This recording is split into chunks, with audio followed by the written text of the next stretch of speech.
Hey guys, today I'm going to break down the opening scene of Inglorious Basterds. This is an in-depth scene study. I'm going to show you coverage schemes, I'm going to explain composition and framing, you're going to understand everything about this scene, and if you don't know a lot about filmmaking and directing, you might just learn some cool stuff. Spoiler warning, if you haven't seen the movie, I'm going to go into detail, although I'm only spoiling the beginning, so you could probably watch the rest of the film. Anyway, you've been warned. First, this is the shot number. This right here is the setup, and what that refers to is the position of the camera. I've broken the scene into 6 parts. Each part represents a dramatic shift in the action. Part 1 centers around Hans Landa's arrival. Tarantino draws the moment out, as opposed to just cutting to him, knocking at the door, or just starting with them sitting at a table.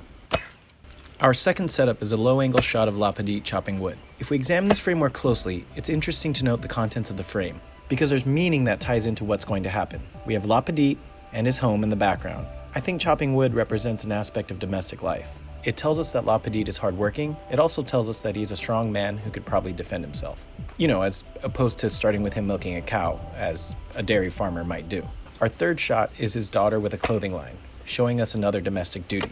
The reason for this is evident in shot 4 because Tarantino creates a sort of curtain with the laundry that reveals the Nazis approaching, and it kind of represents the domestic life that is being intruded upon. It interrupts La Petite mid-swing, and showing the Nazis from far away both puts us in La Petite's perspective and makes their arrival much more ominous. If we were in the car with Landa, it would put us in his perspective, but instead it's like this looming danger approaching. And we know it's a looming danger because we can see the way the family is behaving. The daughters rush inside while La Petite sits and seems to gather himself.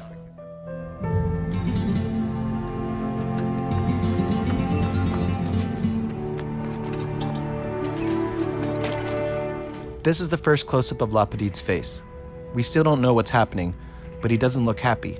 The over-the-shoulder shot connects the imagery. It's La Petite, the barrier of domestic life embodied by the laundry, being penetrated by an approaching car full of Nazis.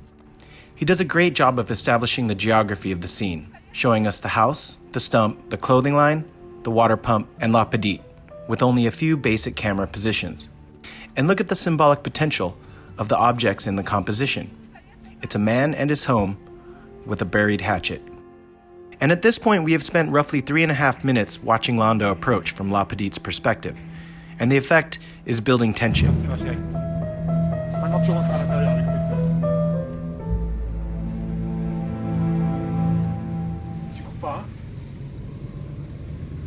The shot of La Petite washing himself shows us that this meeting is important, but also is an external action that shows us how he must be internally preparing himself.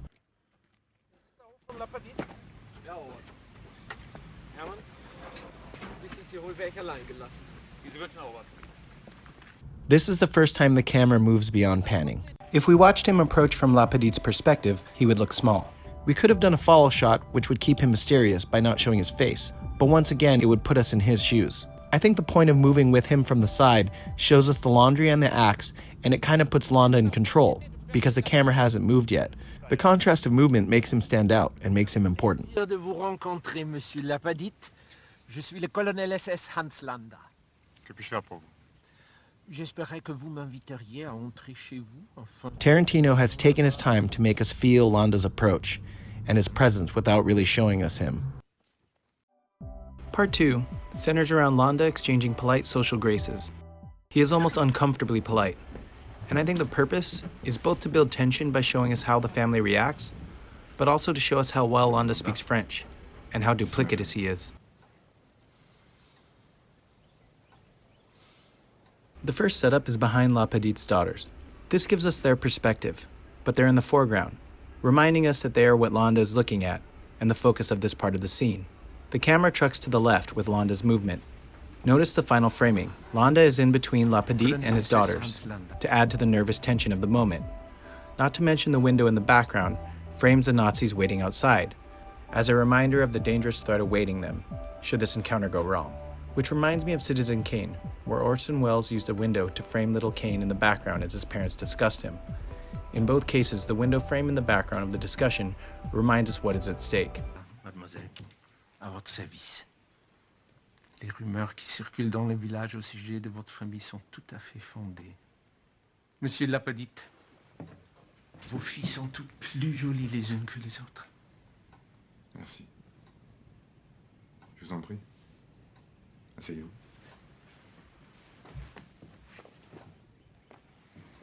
Suzanne, tu veux bien aller chercher du vin pour le colonel? And this is the key moment of the section. Londa takes control of the situation and says that he prefers milk over wine, and it's not exactly clear why. My initial reaction was that he wanted to treat himself to what they are known for, farming milk. Or maybe he prefers not to drink on duty because he needs to be sharp. Oui, Alors, je préfère du lait. très bien. And then it hit me. Hans Landa is a detective, and it's like his superpower is observation. I mean, look at the way he's staring at Charlotte. He knows they're hiding something, but to get information, he needs to get them to let their guard down. He doesn't want them to know he's observing them. So in a way, the milk is about pretending to be something innocent and pure. He's pretending to be harmlessly enjoying himself, but really, he's in control. Charlotte shares a glance with her father, and we know something's wrong. Just watch Londa closely. He is a hawk, and you can almost see the very moment he puts his polite face on. Merci. The framing is eye level with Londa, which makes him important. We're meeting him at his level.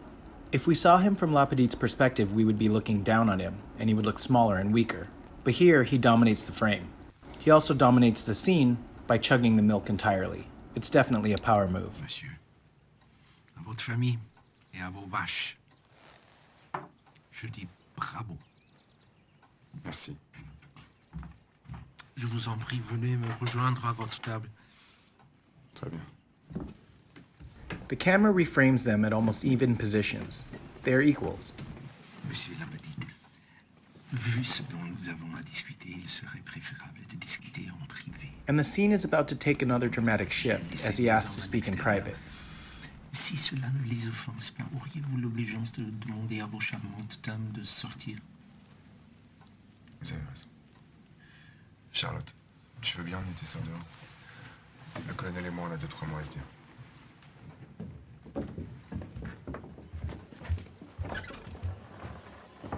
The camera setups will completely change, so I'll start back at setup A. Part 3 is about the two men sitting at the table, and Londa pretending that his questioning is a bureaucratic formality. But before I get into that, we need to talk about coverage. This is the most basic type of coverage for two people talking. Establishing shot, then go to over the shoulders, and this is what it looks like. Two shot, over the shoulder, and then punch in for close-ups at the dramatic moments so we can see the actors emote. But Tarantino doesn't do that here. At first it's close, but his choices are a lot more interesting. We start with his establishing shot. Notice that he didn't use the previous setup from before. And remember, the scene isn't really broken into 6 parts. I just did that to show where Tarantino has changed his coverage style. Setup B has Lapadite center frame. Setup C has Londa center frame. Each time they speak, their respective coverage has the speaker centered, dominating most of the frame. It's not quite the typical framing, but it's balanced. Londa is just trying to shift the conversation to English. But once they switch to English, Tarantino moves to a new framing at setup D. Yes. His position favors the right third of the frame, which can be typical, but notice what has happened. We cut back to Londa's original C setup that favors him towards the right side of the frame. Let's look at them overlaid over each other. As we cut back and forth between these setups, it looks like Londa is cornering Lapadite in the right side of the frame. The reason for this is because Londa is asking Lapadite if he is aware of his reputation. Londa, in a way, is the aggressor. Lapadite is unsure of where this questioning is going, and is kind of on the defensive. The external action is just that they are talking, but the internal action is that Londa is dominating the conversation and pushing Lapadite into a corner, and the framing reflects that. Yes. Please tell me what you've heard. I've heard that the Führer has put you in charge of running up the Jews left in France, who are either hiding or passing for Gentile. The Führer couldn't have said it better himself. But the meaning of your visit, pleasant though it is mysterious to me. The Germans looked through my house 9 months ago for hiding Jews. and found nothing. Setup E is the first and only time we get a single shot of Londa in Part 3's coverage scheme. Reserving shot changes for key moments makes them stand out and feel important. It also seems like it's coming from La Petite's point of view. We can see him get out his paperwork, and it's all part of Londa's ruse, that this is merely a bureaucratic formality and nothing more. Nevertheless, I just have a few questions, Monsieur Lapedite. If you can assist me with answers, my department can close a file on your family.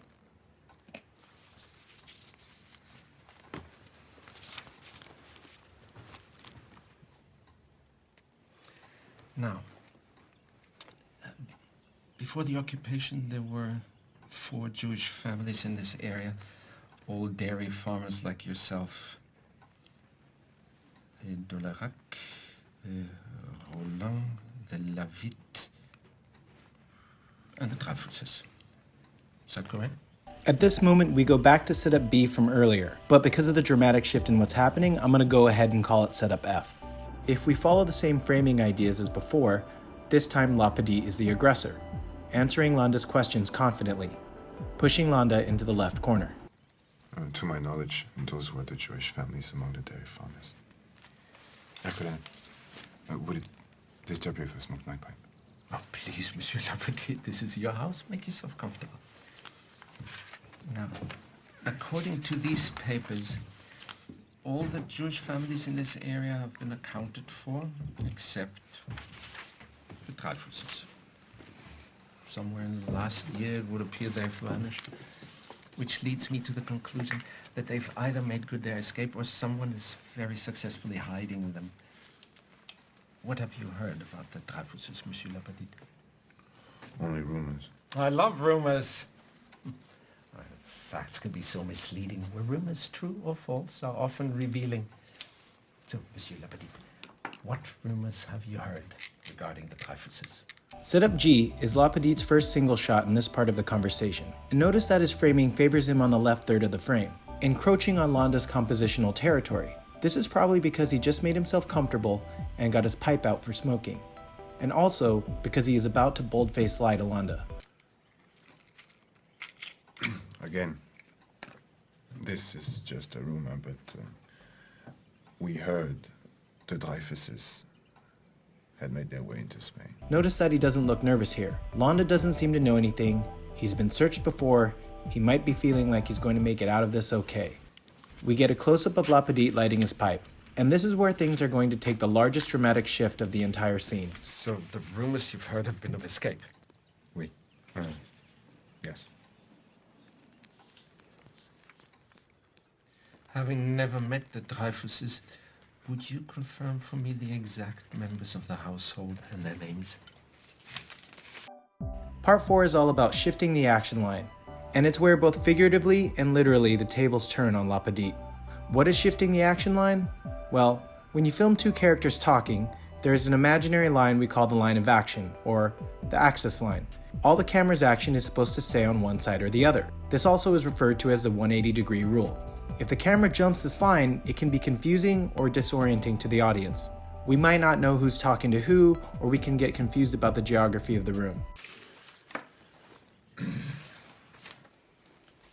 There were 5 of them. The father, Jacob, wife. Tarantino chooses to break this rule.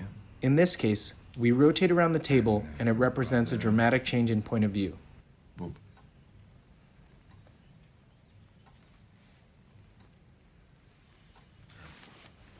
How old is Bob?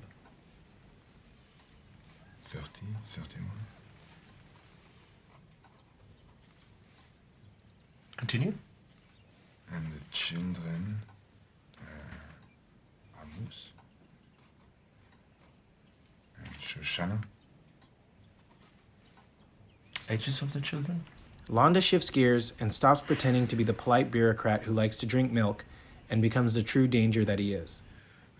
Amos was 9 or 10. And Shoshana?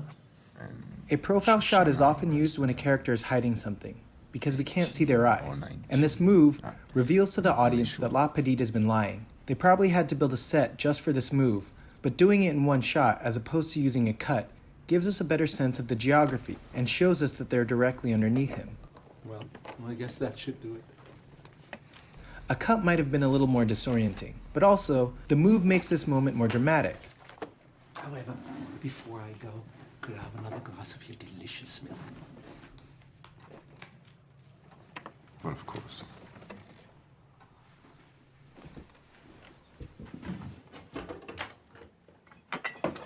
Monsieur Lapadite, are you aware of the nickname the people of France have given me?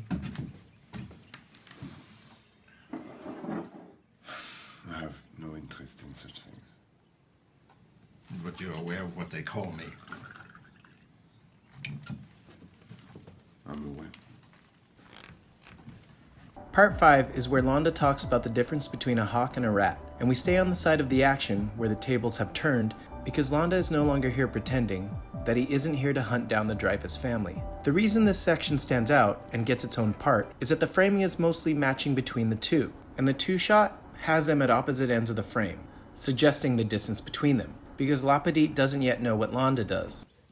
Did they call you the Jew hunter? Precisely. Londa's coverage gives him a single shot in profile, but rather than placing him center or have him pushing Lapadite to the left, we get him leaning back in his chair, where we can see the glass of milk. Actually, why he would hate the name the Hangman's baffling to me.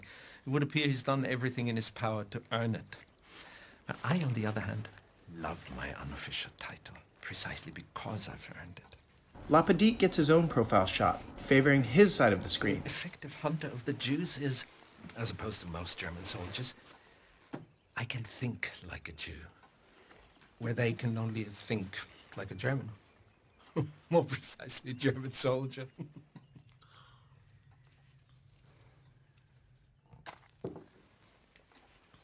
Now, if one were to determine what attribute the German people share with a beast, it would be the cunning and the predatory instinct of a hawk. But if one were to determine what attributes the Jews share with the beast, it would be that of the rat. The Führer and Goebbels' propaganda have said pretty much the same thing, but where our conclusions differ is I don't consider the comparison an insult. Consider for a moment the world a rat lives in. It's a hostile world, indeed. If a rat were to scamper through your front door right now, would you greet it with hostility? I suppose I would. Has a rat ever done anything to you to create this animosity you feel toward them? Rats spread disease. They bite people. Rats were the cause of the bubonic plague, but that's some time ago.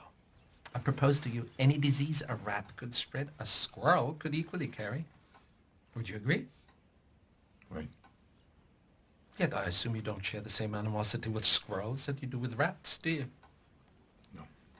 Yet they're both rodents, are they not? And except for the tail, they even rather look alike, don't they? It's an interesting thought, Herr Colonel. However interesting as the thought may be, it makes not one bit of difference to how you feel. If a rat were to walk in here right now as I'm talking, would you greet it with a source of your delicious milk? Probably not. I didn't think so. You don't like them. You don't really know why you don't like them. All you know is you find them repulsive. Consequently, a German soldier conducts a search of a house suspected of hiding Jews. Where does the hawk look? He looks in the barn, he looks in the attic, he looks in a cellar, he looks everywhere he would hide. But there's so many places it would never occur to a hawk to hide. However, the reason the Führers brought me off my Alps in Austria and placed me in French cow country today is because it does occur to me.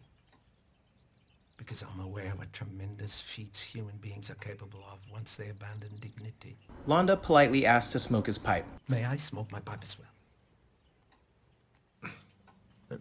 Please, Herr Colonel, make yourself at home. And the coverage scheme changes yet again. Part 6, the last and final part of this section, is where Londa finally reveals what he knows. This big change is signified by jumping the action line again. The pipe is not the same as the milk, because this time it's a power move when he puts his cards on the table. But also, I think it reminds me of Sherlock Holmes, celebrating his powers of deduction. Now, my job dictates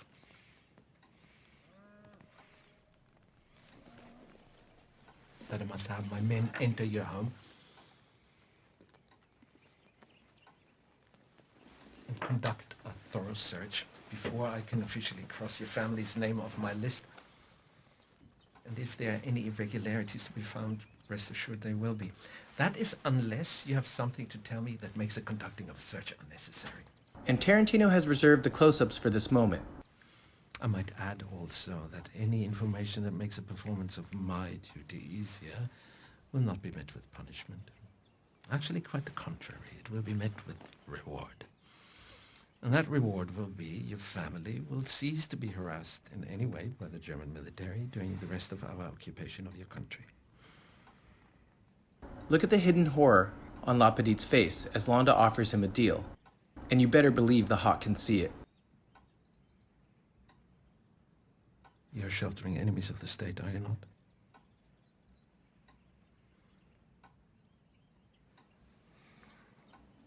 Yes. You're sheltering them underneath your floorboards, aren't you? Yes. Point out to me the areas where they're hiding.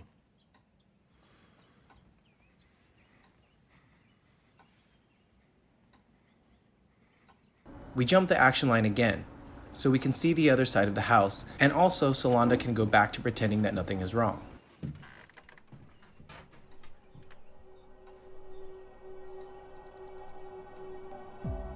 Since I haven't heard any disturbance, I assume while they're listening, they don't speak English. Yes. I'm going to switch back to French now, and I want you to follow my masquerade set clear. This. Monsieur Lapadite, je vous remercie pour le lait et pour votre hospitalité. I'm not going to break down every single shot here, I'm just going to let you watch it and think about the choices. Ah, mesdames, je vous remercie pour le temps que vous m'avez consacré. Nous ne nuirons pas votre famille plus longtemps. Donc, monsieur, mesdemoiselles, je prends congé de vous et je vous dis adieu.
Shoshana!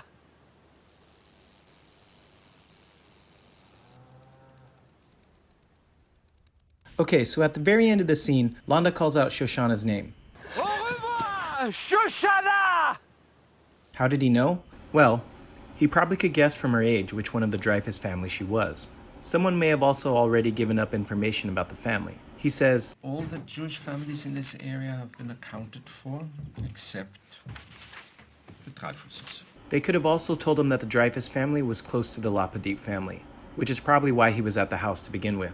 The only confirmation he needed was the La Petite family's nervous behavior. And I think the key moment was when La Petite knew the names and ages of the children, because he says, Again, this is just a rumor, but knowing their ages meant that he knew the family. Having never met the Dreyfuses, would you confirm for me the exact members of the household? If he had never spoken to any of them, he wouldn't know so much about them. The scene does a lot to establish the villain of the movie. We know he is excellent at deductive reasoning, he's manipulative, he's duplicitous, and he's ruthless.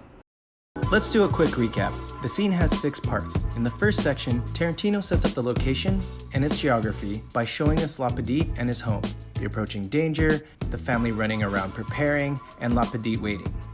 In part 2, La Petite introduces his daughters, Londa exchanges polite hospitality, and Tarantino builds the tension by showing how the family reacts to him.